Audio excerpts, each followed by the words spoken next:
Patriots versus, I don't know, either Packers or, yeah, why not Packers?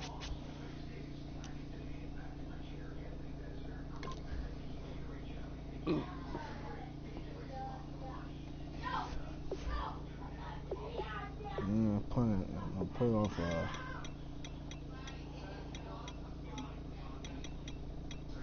10-minute quarters. Super Bowl. Alright.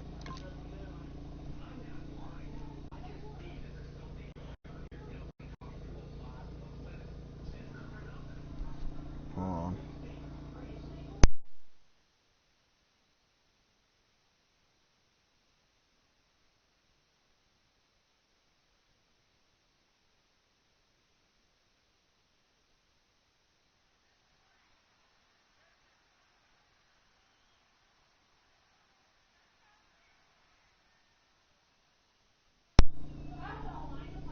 Alright guys, I'm back.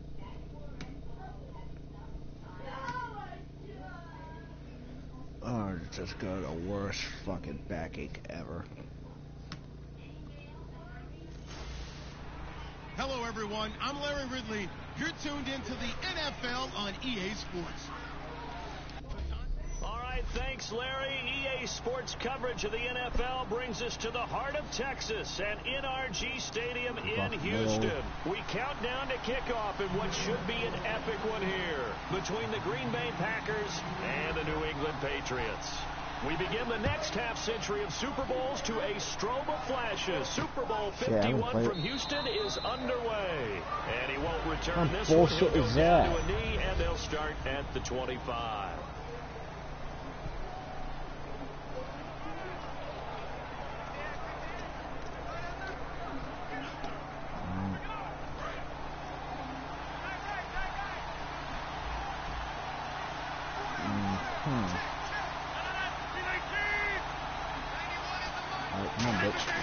They go play action here on first down. That bitch. First look is incomplete. Randall Cobb, the intended receiver, and that'll bring up second down. And a wide receiver to watch in this offense, certainly Jordy Nelson. And most defenses watch him run past them. Jordy Nelson can run every route in the route tree and take it to the house. Offense still needing 10 yards. Second down. Oh shit. Back to the air on second down. It's Rodgers. Yeah. Cook has it left side. Bitch. Only 3 yards on the catch. It's third down. Here's New England defensively. Last year, the #1 overall defense as far as points given up goes. And they've got a lot coming back in 2017. Now, they certainly do. And let's go back to the Super Bowl. Trey Flowers, who was their leading sack guy in 2006, he had 7 in the regular season. He was a monster in the Super Bowl against Atlanta. He's back there for them. How about Dante Hightower at linebacker? His first Pro Bowl in 2016. And then, just moving on back to the secondary, Devin McCourty, the guy who quarterbacks them back at safety, he's been to the Pro Bowl as a corner and as a free safety. Throwing is Rodgers on third down. Looks for Nelson, and it's intercepted. A great read, and it's picked off. And he's able to take this one back to the 36-yard line. Certainly not how they envisioned ending their opening drive here in the first quarter. Too many ones in this play. First quarter, first drive, first interception thrown. And that last one, that hurts.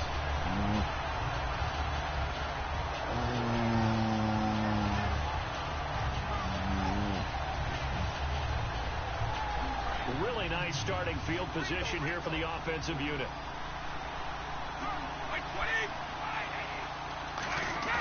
So after the INT, it's Brady. And his first pass is incomplete. He was looking for Julian Edelman that time. And it's second down. So they just got the football on an interception. They almost gave it right back the same way. And you know, when you look over to the bench after that type of a play, #1 is pure relief. Didn't give it up. But it's not the coach you're worried about yelling at you. Some guys on defense who just intercepted the pass and want to break over there. Hey, take care of the football, man. Go. Now a first carry for LeGarrette Blount. Still on his feet. Oh, dump. Oh, great.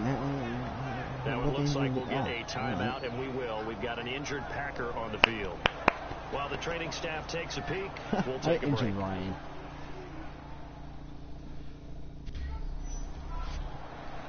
Douche.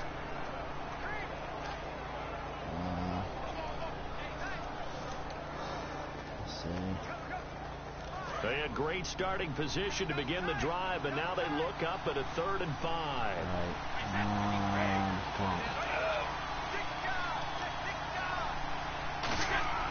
Now Brady.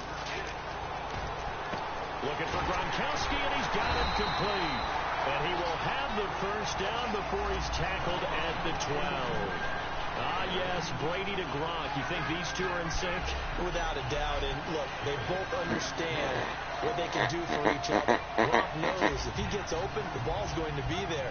And Tom Brady knows what a great security blanket Gronk is. When all else fails, you find Big 87.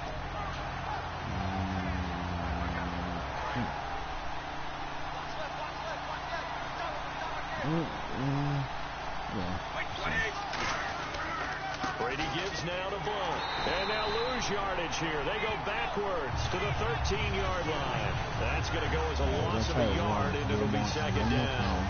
But when it comes to the running game, the New England Patriots, they're one of the few teams in the NFL that I don't think care much about balancing things out. Last year, to your point, 5th in passing yardage, number 30 in the run game. What they want to do each and every week is make a game plan based on their opponent, not so much their own personnel, and they try to attack that way. They'll run it here with Blunt. Trying to bounce it outside, but he's only able to get it back to the line of scrimmage. Give the tackle there to Morgan Burnett. Well, that was better than the first go-around when he lost yardage, but still nothing there, and that sets up a 3rd and long. Tough spot here. Put it mildly, sometimes I wonder if some of that old-school football should come back into play. You know what I would think here? Quick kick. Try and change field position, help out your team. Throwing is Brady on 3rd down. And that is incomplete. Julian Edelman, the intended receiver, and now it's 4th down.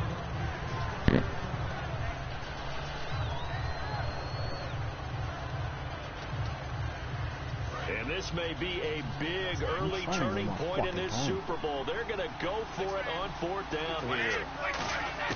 Brady going to go on 4th down. Oh, it's dropped. He couldn't hang on. That would have been a big interception. Instead, they'll have a chance to get 3. So the defense has to stay out and get one more stop. They were able to do it, forcing the incompletion. So on their record, that goes down as a successful play. Doesn't matter how they got there, how it happened. They got it done. They're the ones that are jubilant. They go back to the air here after the INT on the last drive. They find Randall Cobb with a completion. Give him 18 on that one. A couple of years ago, Cobb signed that 4-year, $40 million deal. Since then, the numbers have been down a little bit, although last year only played 13 games. Yeah, and I wouldn't be as concerned with the numbers dropping if I were a Packers fan, because remember, Davante Adams has developed as a player, and his numbers have gone up.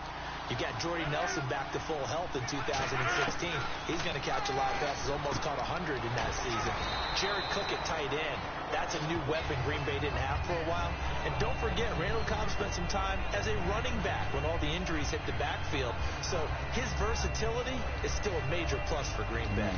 Now that's staying ahead of the chains. Really good pickup on 1st down, hitting the tight end there. Now it brings up a 2nd and manageable. Just found a hole in that zone. So 2nd down, 3 yards to go now.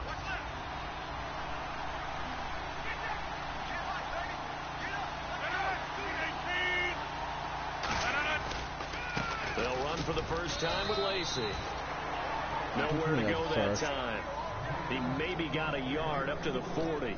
Partner, we know today's NFL is really built around the guy throwing the football. But these short runs, they still pay dividends because they can take their toll on a defense, and they can add up as the game goes along. You control the clock, you control the ball, and that way you also control the game. They'll try and run for it. Here's Lacey. And he's got the first down yardage as he brings this up to the 47. 3rd and 1, partner. No need to be fancy there. Just use some force and move forward and pick up the first down.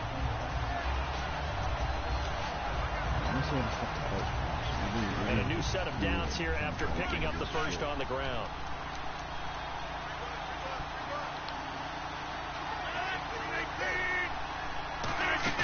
They go play action here on the Pats are going to get there. Down he goes.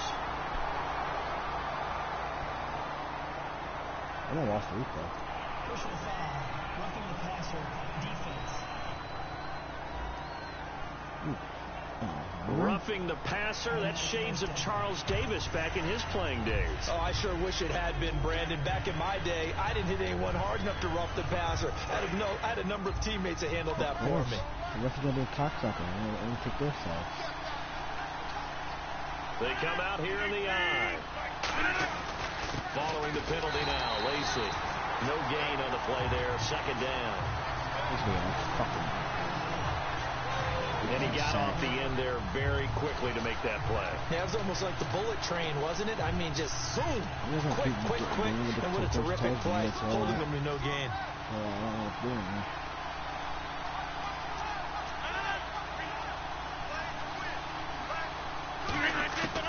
Now they'll throw with Rodgers. Caught on the right side by Adams. A good pickup there at 22. I know many people like to throw to the tight end, maybe in a little flexed out position because he creates mismatches with his size. The slot receivers do the same thing with their quickness, their speed, and their route running savvy.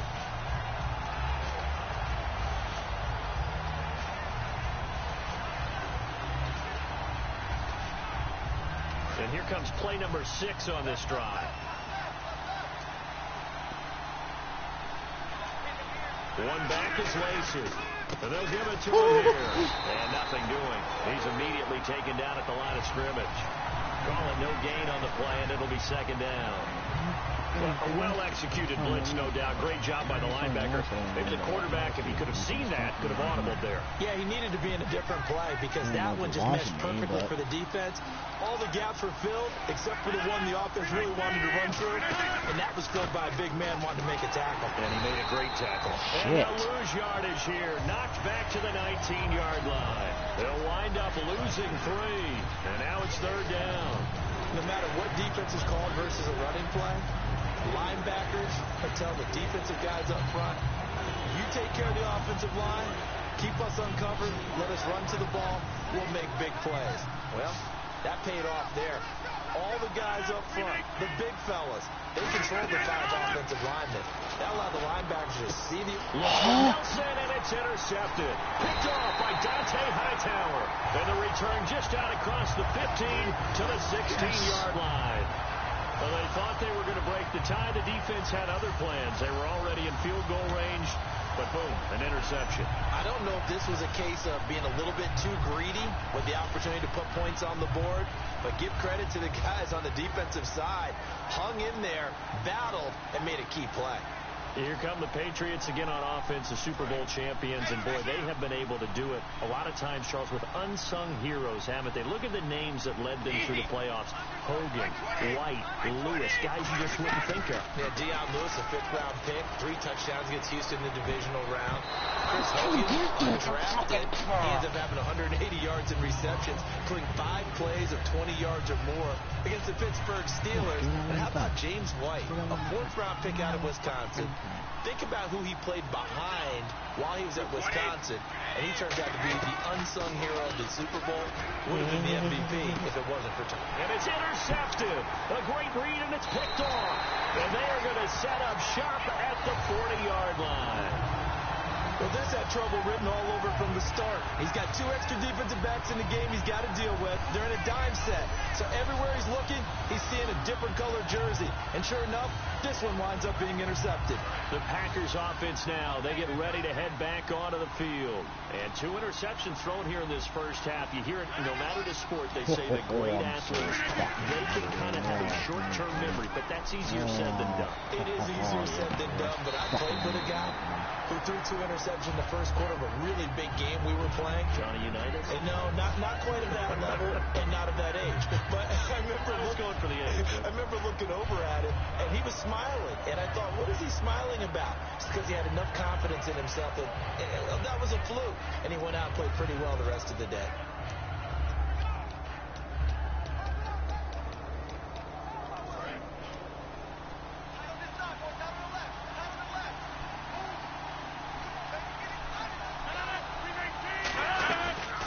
second down, Lacey. Fighting him off. Just ran right through the trash. And he'll be brought down at the 27-yard line. Just 4 yards on the pickup, but that's good enough to extend the drive. Well, we always talk about good down and distance, allowing offenses to expand their playbook. Well, 2nd and 2, that means your playbook's wide open. You can run just about anything. A lot of times, the play caller, he just looks down at his sheet, sees the short yardage runs, and goes to one of those. 1 receiver left, 3 to the right. On first down, Rodgers. And his throw is incomplete.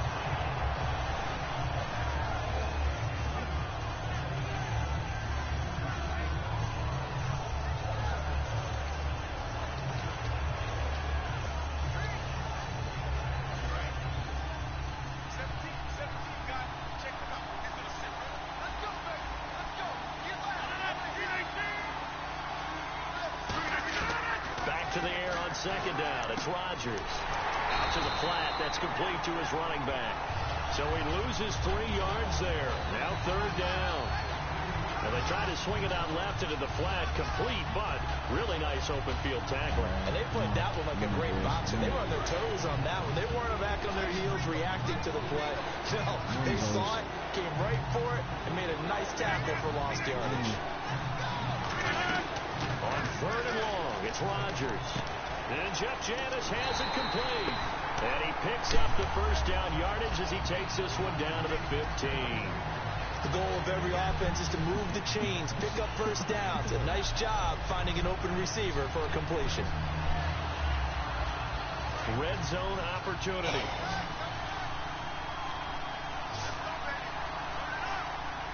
Going back is Lacey. He's going to get the football. And he'll fight his way down right around the 12. A gain of 3, 2nd down. They know that old expression, it's not my night. It hasn't been his so far. I don't know if the legs are a little bit heavy. Sometimes having to hang out all day and play doesn't exactly play to your advantage, but it's been a tough go for him. And every time he looks up, somebody's there defensively. That was the same case on that play. On second down, here's Rodgers. That's complete right around the 8. 4 yards on the completion, and it sets up a 3rd down. He decided to run a hitch route. It really helps to have a guy who can turn it loose. And, boy, he rifled one in there on that one. Not much run after catch. Now we're going to get a timeout here called by the Patriots. They'll have 2 remaining as we step aside here in this first quarter.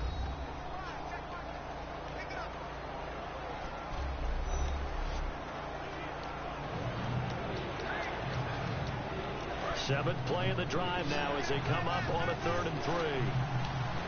They come out 5 wide, 3 of them to the right side. Rodgers going to try and throw on 3rd down. It's caught. Nelson. A 5-yard gain, and now they're set up 1st and goal. And they're on 3rd and short. They just tried to spread the field. It worked.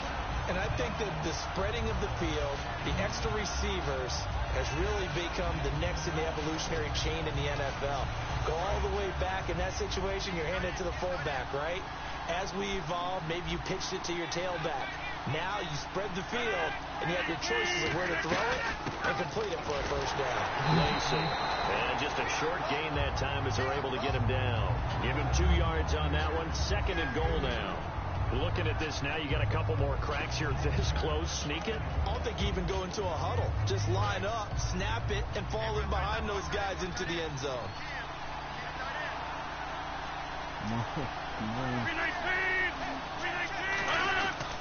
They'll run it with Lacey.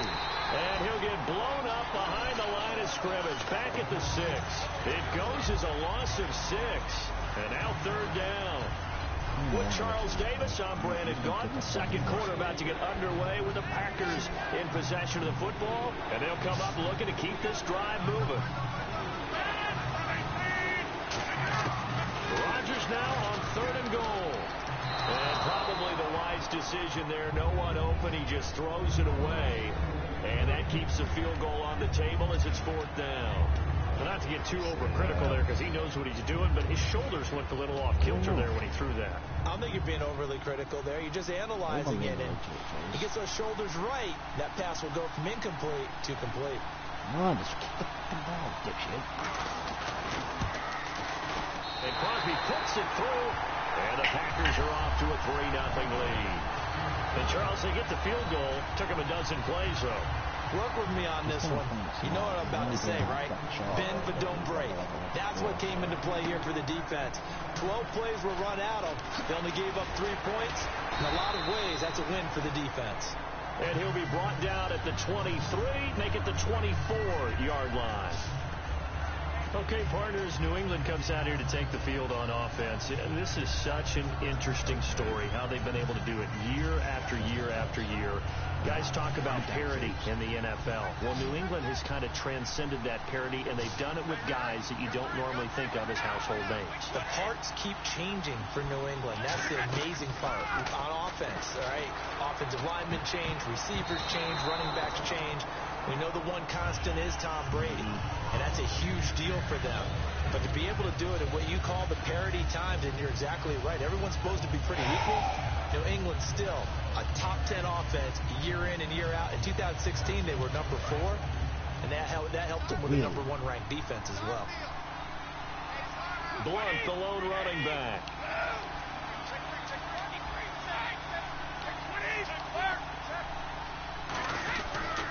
He'll get the football here. And he'll work his way across the 30 to the 32. 9 yards on the pickup there as they'll be left with 3rd and 1. And once again, leverage wins. The offensive line, lower than the defensive front. They moved them and found some good space for the guy carrying the ball. That's what they are. Brady to throw on 3rd and 1. And he can't come up with a pick. Nearly his 2nd of the game. Instead, 4th down.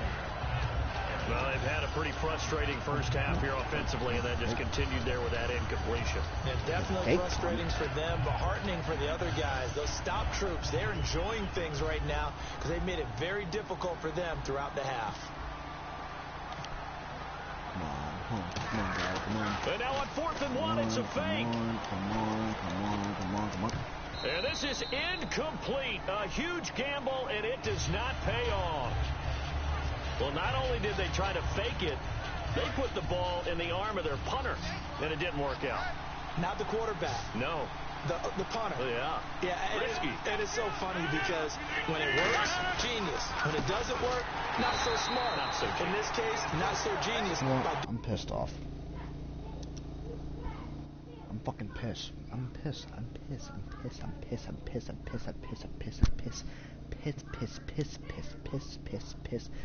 Pissed off.